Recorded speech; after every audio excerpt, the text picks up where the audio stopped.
بسم اللہ الرحمن الرحیم۔ السلام علیکم، میں ہوں آپ کا ہوسٹ عبدالقیوم۔ آج ہم بہاریہ مکی کے بارے میں بات کریں گے کہ کیا بہاریہ مکی ہماری زمین کے لیے مناسب ہے یا نہیں، آب و ہوا پر اس کے کتنا اثر پڑتا ہے۔ مکی کی پیداوار، ٹیکنالوجی، پاکستان کی زمین اور آب و ہوا مکی کی کاشت کے لیے بہت موزوں ہے۔ ہموار اور باری میرا زمین مکی کے لیے بہت موزوں ہے۔ اب بات کریں گے زمین کی تیاری کے متعلق۔ زمین کی تیاری کرتے وقت پہلی مرتبہ مٹی پلٹنے والا ہل ضرور چلائیں۔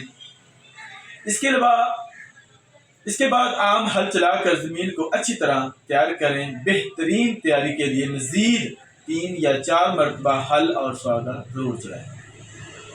اچھے بیج کا انتخاب کیسے کرنا ہے؟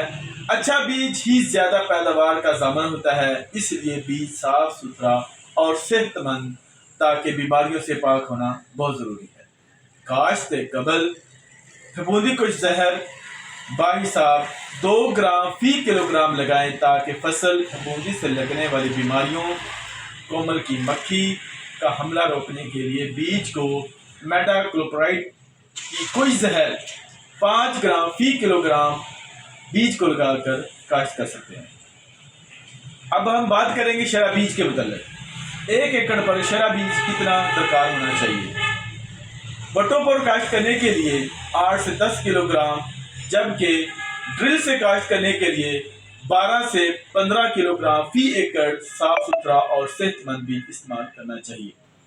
اب ہم بات کریں گے بیج کا انتخاب کون سا کرنا چاہیے۔ اکثر کاشتکار بھائی پریشان ہو جاتے ہیں کہ ہمیں بیج اچھا کہاں سے ملے گا اور کس ورائٹی کا ہونا چاہیے۔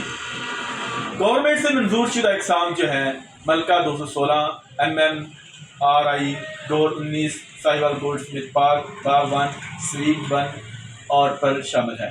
یہ گورنمنٹ کی منظور شدہ ہائیبرڈ اقسام ہیں۔ کاشتکار بھائیوں بہت شکریہ۔ اللہ حافظ۔